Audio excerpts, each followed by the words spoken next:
Assalamualaikum warahmatullahi wabarakatuh. Selamat malam buat anak-anak didikku semua. Semoga di dalam pelajaran kita secara online ini kalian akan tetap selalu bersemangat ya. Ya walaupun mohon maaf kemarin karena ada jam sekolah tatap muka kita masih di sidak untuk tidak diperkenankan untuk sekolah. Saya harap anak-anak tidak merasa kesulitan dalam belajar. Sebetulnya SKI itu kan sejarah bagaimana kita mempelajari orang yang terdahulu. Jadi sejarah itu sebetulnya tidak akan berubah. Dan materi yang kemarin kita akan melanjutkan. Setelah kita kemarin membahas tentang Islam di Nusantara, ya, bagaimana Islam ini diperjuangkan oleh para wali yang dulunya hanya di sekitar satu tempat, yang alhamdulillah dengan tulus dan ikhlasnya para wali, Islam sampai berkembang menjadi mayoritas di negeri ini. Ini tandanya bahwasanya wali di dalam menyampaikan dakwah itu sangat ikhlas dan tanpa berharap untuk mendapatkan materi atau uang. Nah, yang perlu kita contoh, yang saya contohkan dari kemarin pada kalian adalah kita sama-sama belajar dari para wali. Islam itu harus bukan hanya di luar saja tapi di dalam, ya. Kalau kita belajar Islam dari luar saja, maka Islam ya sama dengan kita Islam KTP saja. Katanya Islam tapi tidak sholat, ya. Katanya Islam tidak mengenal Allah, padahal dari kelas SD, MTS yang saya ajarkan kepada kalian dari kelas 1 hingga kelas 3, bagaimana perjuangan Rasulullah, ya, demi agama Islam ini sampai di telinga umatnya. Bagaimana Rasulullah dengan sabar, dengan tabah, dihina, dilempari batu, ya. Tapi Rasulullah membalas dengan apa? Tabassam, senyum. Senyum. Dengan senyuman lah, ya. Kita belajar bahasa damai kepada siapapun. Entah itu non-muslim, entah itu orang bersuku apapun, dari negara manapun. Kita belajar dari Rasulullah. Tabassumuka fi wajhi akhika shadaqatan. Senyummu kepada saudaramu itu sedekah. Kalau kita belum bisa mendakwahkan Islam secara terstruktur seperti para wali, kita dakwahkan Islam secara santun, dengan menyebar senyuman, ya, tidak selalu mengumpat. Kebanyakan dari diri kita kan sedikit-sedikit marah. Endi aku tiruni to? Mosok gak gelem niruni, katane bolo. Tapi kalian selalu mengedepankan di dalam hati kita itu ada ego, ada nafsu, yang mau tidak mau kita harus bisa melawan itu nafsu. Kalau tidak, sama saja kita tidak akan mendapatkan kemenangan, ya.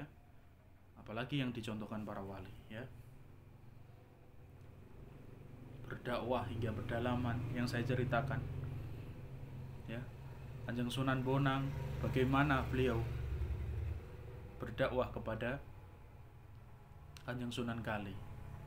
Kanjeng Sunan Kali itu dulunya seorang berandal. Kanjeng Sunan Kalijogo dulunya seorang berandal. Namun dengan kesabaran, ya, dengan ketabahan beliau, dengan kesantunan beliau, ya, ketika dia berebut tongkat emas dari Kanjeng Sunan Bonang, apa yang dia katakan? Ketika Kanjeng Sunan Bonang itu jatuh, Kanjeng Sunan bilang kan, innalillahi wa inna ilaihi rajiun, Kisana, karena engkau, karena dirimu, aku sudah membunuh rumput, aku sudah mengambil hak para rumput ini.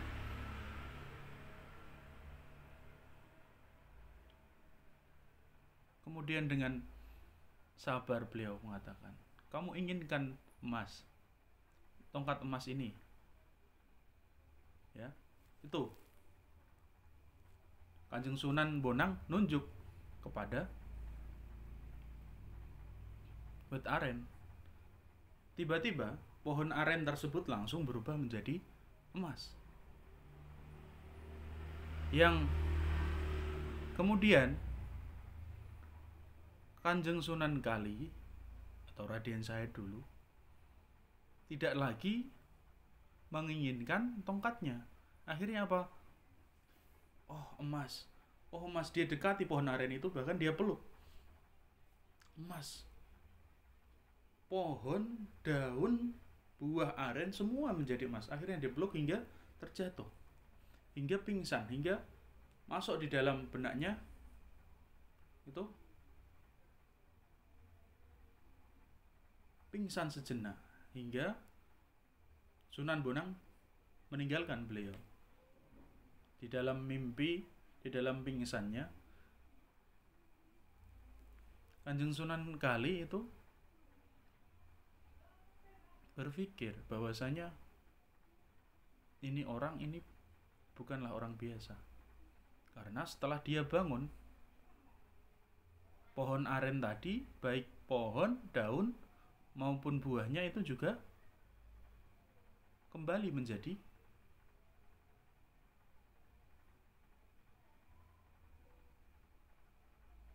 pohon lagi, menjadi daun lagi.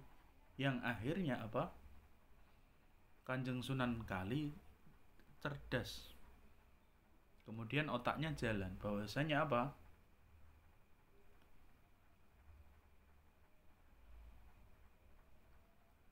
Orang ini bukan orang biasa. Orang ini adalah orang luar biasa. Akhirnya Kanjeng Sunan Kali mengejar Kanjeng Sunan Bonang yang sudah jauh, sekian, mungkin 1 kilo jauhnya dari Kanjeng Sunan Kali, yang dengan kecepatan lari yang sangat tinggi. Akhirnya Kanjeng Sunan Bonang dapat mengejar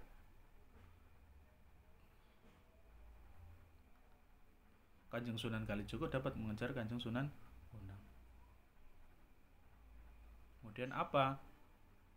Beliau meminta agar supaya saya bisa diterima menjadi murid engkau. Kanjeng Sunan Bonang, saya ingin menjadi murid engkau.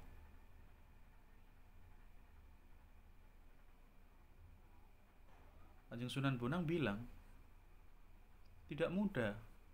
Menjadi murid saya itu tidak mudah. Benar, kamu kuat, kata Kanjeng Sunan Bonang. Ya, saya akan coba. Yang akhirnya kita sama-sama tahu kisahnya Kanjeng Sunan Kali. Beliau bersemedi, beliau bertafakur Beliau mencari jati dirinya. Beliau disuruh bertapa di pinggir kali selama sekian bulan, siang dan malam. Ternyata benar, ya, beliau dapat melampaui ujian tersebut. Nah, pelajaran bagi diri kita bahwasanya apa?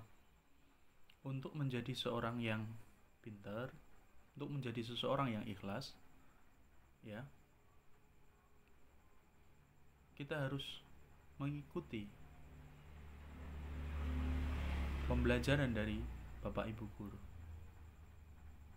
Kalau punya waktu, digunakan untuk belajar 1 menit, 5 menit, 10 menit, alhamdulillah bisa 1 jam, ya. Jangan digunakan untuk banyak bermain. Oke, untuk tugas kali ini kalian cukup menuliskan nama Wali Songo beserta nama asli mereka. Contoh ya, Sunan Gresik berarti Maulana Malik Ibrahim. Kalian tulis tuh sampai 9 nanti, kemudian dikumpulkan di Messenger ya. Itu saja yang bisa saya sampaikan, kurang lebihnya mohon dimaafkan. Wallahul muwaffiq ila aqwamit thoriq. Wassalamualaikum warahmatullahi wabarakatuh.